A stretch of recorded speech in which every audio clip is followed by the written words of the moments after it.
दोस्तों, अगर आप में से भी जो बच्चे जनवरी में एग्जाम दे रहे हैं, तो अगर तो देखो मैं आपको बोलूं कि आपका जो जब आपने ऑप्ट आउट किया था नवंबर की अटेम्प्ट में से, जो भी वजह रही थी उस वक्त, लेकिन माइंड में यह भी था कि चलो जो एक्स्ट्रा टाइम मिला है उसको इतना ज्यादा परफेक्टली यूज करेंगे कि जनवरी वाली अटेम्प्ट में हमारी जो परफॉर्मेंस है वो ऑब्वियसली नवंबर के कंपैरेटिवली बहुत अच्छी हमारी जो अटेम्प्ट है वो जाएगी, क्योंकि टाइम एक्स्ट्रा मिल गया है, वो उसको बहुत अच्छे से यूज करेंगे। लेकिन इस वक्त पर आकर जो सिचुएशन है वो फिर वहीं की वहीं खड़ी है। कोई खास अचीवमेंट नहीं हो पाई है, जितना नवंबर तक लेवल था शायद उसके आसपास ही घूम रहे हैं या उससे भी नीचे है।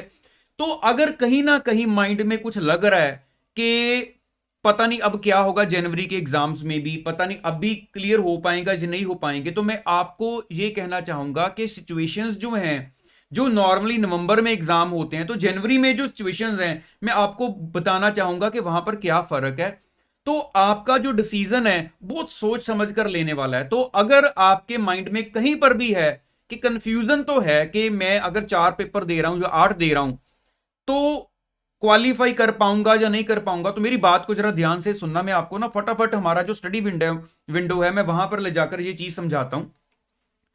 देखो, जब नवंबर में एग्जाम होते हैं ना, तो नॉर्मली जनवरी में हमारा रिजल्ट आ जाता है। आप सभी को पता है फाउंडेशन और फाइनल का तो 20 जनवरी के आसपास आ जाता है, और इंटर वाले बच्चों का आ जाता है जनवरी एंड या फेब के स्टार्टिंग में, है ना। हमारे पास 3 महीने ऑलमोस्ट फेब्रवरी मार्च अप्रैल होता है बीच में मई की अटेम्प्ट देने के लिए। अब यहां पर क्या है, देखो आपके जो एग्जाम है, जैसे अगर हमारे एग्जाम जनवरी मंथ में हो रहे हैं तो ऑब्वियसली रिजल्ट, क्योंकि पेपर चेक होंगे फिर आपका रिजल्ट आएगा। तो अगर हम अज्यूम करके चलें, क्योंकि अभी मुझे कुछ नहीं पता कि कब आपका रिजल्ट आना है, तो मैं अगर अज्यूम करके चलूं कि मार्च में चलो अगर आपका जो रिजल्ट है वो आता है, तो हमारे पास एक अप्रैल का मंथ रह जाता है और मई में हमारी जो दोबारा अटेम्प्ट आएगी, है ना। अब यहां पर ये देखा जाएगा, अगर हमारे पास अप्रैल का मंथ रह गया है, अब मैं आपको रियलिटी में ले जाकर थोड़ी सी बात करता हूं।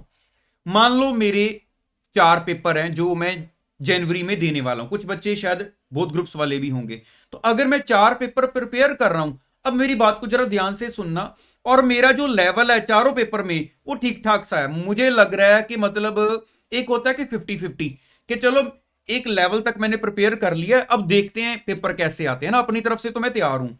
एक है कि चारों सब्जेक्ट्स में किसी की मेरी क्लास अभी तक भी पेंडिंग पड़ी हुई है। नवंबर में ऑप्ट आउट करते हुए सोचा था कि इसकी क्लास कंप्लीट हो जाएगी। मतलब बहुत सारी ऐसी सिचुएशंस खराब हैं जिसमें मतलब मेरा प्रिपरेशन लेवल अच्छे से हुआ ही नहीं। ठीक है, समझ रहे हो ना मेरी बात को आप। अब मैं बहुत कम श्योर हूं कि मैं एग्जाम क्वालिफाई कर पाऊंगा, लेकिन अब घर पे क्या बोलूं, है ना, सबको क्या बोलूं कि नवंबर से ऑप्ट आउट किया, अब जनवरी में भी नहीं तैयार हूं मैं। लेकिन यहां पर मैं बोलूंगा बात समझदारी की है, डिसीजन ठीक लेना है। तो ये ना हो कि मतलब सिर्फ यही सोचते सोचते कि उसको कैसे समझाऊंगा उसको कैसे समझाऊंगा, हमारा डिसीजन खराब हो जाए और मई की अटेम्प्ट भी हम खराब कर लें और नवंबर तक हमें जाना पड़े। मैं आपको देखो बताने लगा हूं। अब यहां पर मेन चीज क्या है कि अब सोचो, अगर आपके मान लो 4 पेपर हैं, अपने चारों के चारों पेपर मान लो जनवरी में दे दिए, जो बच्चे के 8 हैं वो उस हिसाब से अज्यूम कर लेना, आपने मान लो चारों पेपर दे दिए। अब मेरा इतना खास उसमें लेवल नहीं है, मुझे आइडिया है कि पास होने के मेरे चांसेस कमी है। अब सपोज कर लो मार्च में जाकर जब जैसे रिजल्ट आता है, तो मैं इतने साल से कह लो बच्चों के साथ रह रहा हूं कि कोई 1-2% बच्चे होते हैं कि अगर एग्जाम अच्छे नहीं गए हैं तो वो ये वाला जो टाइम पीरियड है ना रिजल्ट तक का, उसको दोबारा जो ग्रुप में अपीयर हुए हैं वही पढ़ना शुरू कर दें। अगर बहुत दिल लगाकर पढ़ना है तो वो तो बहुत ही रेयर स्टूडेंट होता है जो दिल लगाकर पढ़ता है। हाँ, शुरू कर लिया, चलो मेरे एग्जाम नहीं अच्छे हुए हैं, लेकिन एक दिन पढ़ लिया 4 दिन नहीं पढ़े, ऐसी बात होती है। अब होता है क्या, देखो जब रिजल्ट आएगा तो उसके बाद हमारे पास कितना टाइम रह जाएगा मई की अटेम्प्ट देने के लिए। इसका मतलब हम फिर से वहीं के वहीं खड़े, है ना। तो यहां पर अगर थोड़ा सा ये सोचा जाए कि चलो अगर मैं ये माइंड में लेकर आऊं कि अगर मेरे 4 पेपर हैं, तो अभी भी अगर हमारे पास, जैसे आज मैं ये वीडियो बना रहा हूं आपके लिए 10 जनवरी है, तो कम से कम मेरे पास 10 दिन तो हाथ में है। 21 ऑनवर्ड्स एग्जाम्स आने हैं। जिन बच्चों का सेकंड ग्रुप है आपके पास और ज्यादा टाइम है।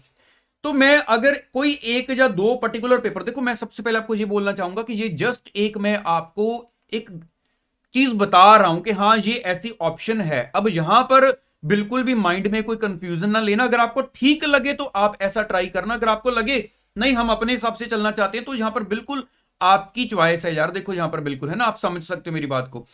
तो अगर आपको लगे, फॉर मैं एक एग्जांपल देता हूं, मान लो मुझे लग रहा है कि यार मेरा जो पेपर नंबर 2 है फॉर एग्जांपल, उसमें मैं काफी अच्छा जो है वो परफॉर्म कर सकता हूं, मैं उसको अच्छे से पढ़ा हुआ हूं। तो उसके साथ मेरा एक पेपर 4 है जिसको मैं थोड़ा सा अच्छे लेवल से कर सकता हूं। अगर मुझे लग रहा है मेरे 2 पेपर मेरे कंट्रोल में आ सकते हैं 10 दिन में, तो मैं उनके ऊपर जरा ज्यादा फोकस करना शुरू करूं। या मेरे को लग रहा है मेरा एक पेपर जो है वो ज्यादा कंट्रोल में आ सकता है, उसके ऊपर जरा ज्यादा फोकस करना शुरू करूं। इसके साथ होगा क्या, सपोज कर लो आपने जनवरी में एग्जाम दिए और आपको पता है कि आपका paper number 2 just for example या पेपर नंबर 4 आपके अच्छे चलेंगे, और आपको उम्मीद है हो सकता है इनमें आपकी एग्जाम्शन ही आ जाए, बाकी 2 आपने दिए चारों हैं, हो सकता है आपका एग्रीगेट नहीं बना और एग्जाम्शन आ गई। अब इसके साथ हुआ क्या, देखो अगर आपको पहले ही पता है कि जनवरी में आपका फोकस 2 पेपर ही रहे हैं, तो आप फेब्रुवरी मार्च वाला जो मंथ है ना, अगर आपका पेपर नंबर 1 और 3 जो फोकस में नहीं थे आपके, तो आप उनके ऊपर पहले स्टडी करके रखोगे। तो अगर आपको देखो उसके बाद क्या होगा, अभी आपने 2 और 4 को अच्छे से किया, फेब्रुवरी मार्च में आपने 1 और 3 को अच्छे से पढ़ लिया। मान लो पहले और नेगेटिव सोच लो कि चारों के चारों रह गए, लेकिन आपका फेब्रुवरी मार्च में 1 और 3 भी आपने पढ़ ली हैं, क्योंकि वो तो पहले पता था क्लियर होने के चांसेस है ही नहीं है, और 2 4 आपने पहले ही अच्छे से कर ली हैं। तो अप्रैल का मंथ मिला या जो भी टाइम मिला, आप अपना ग्रुप फिर भी मई के लिए वाइंड अप कर सकते हो, है ना, कर सकते हो ना, कि एक महीने में चलो दोबारा इनको अच्छे से रिवाइज कर लो। लेकिन अगर सोचो अभी हमने ऐसे ही चलो जो भी है, सिर्फ ये चीज कैसे दूसरों के साथ शेयर की जाए, कैसे बताई जाए, हम जनवरी की अटेम्प्ट दे देते हैं, उसके बाद मुझे पता है रिजल्ट तक पढ़ना बहुत मुश्किल होता है। अब अगर हम नहीं पढ़े, फिर से हमारे पास एक महीना मिला, हमारी कंडीशन तो वहीं की वहीं है, मई में हम कैसे अच्छे से पीर हो पाएंगे। फिर तो यही हो गया कि फिर मई के लिए ऐसे ही गए, फिर रिजल्ट वेट की, फिर नवंबर के लिए ऐसे ही जाएंगे। तो मैं आपको सिर्फ ये यहां पर बताना चाहता हूं कि आप यहां पर थोड़ा सा ना अपने माइंड से चाहे 1 घंटा निकालकर इस अपने एक पर्सनल लेवल को सारा एनालाइज कर लो।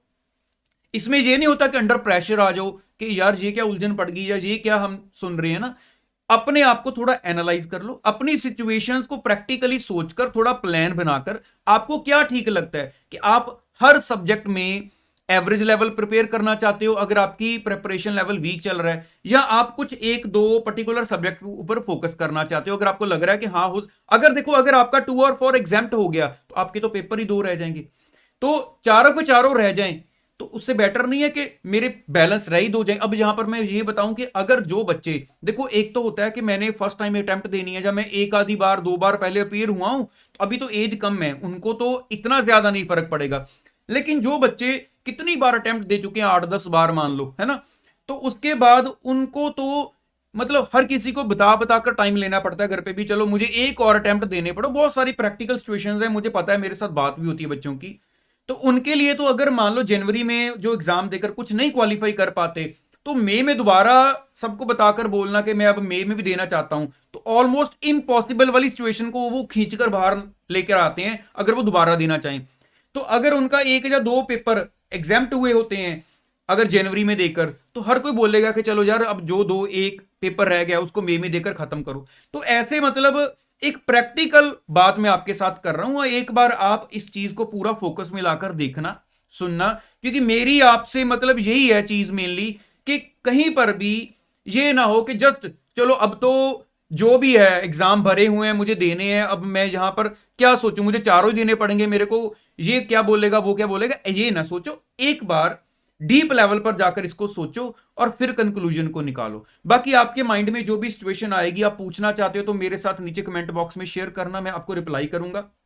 और हाँ, आपको अब मैं बहुत सारी चीजों पर दोबारा अभी जनवरी वाले बच्चों के लिए मैं कुछ वेट कर रहा था कि चलो थोड़ा और एग्जाम के पास चले जाएं, फिर रोज की गाइडेंस आनी आपके लिए शुरू करूं मैं। तो अब मैंने आज फर्स्ट वीडियो इसलिए बनाई है, तो अब रेगुलरली आपको फिर से रोज 1 2 गाइडेंस की वीडियोस आती रहेंगी। बाकी आपके माइंड में जो भी आएगा मेरे साथ याद से जरूर शेयर कर देना, मैं आपको साथ ही साथ रिप्लाई कर दूंगा। बाकी चैनल के साथ बने रहना। All the best. घबराना नहीं है, सिचुएशंस को सोचो समझो, उसका सोल्यूशन निकालो और आगे बढ़ो। मिलते हैं नेक्स्ट वीडियो में। Thank you so much.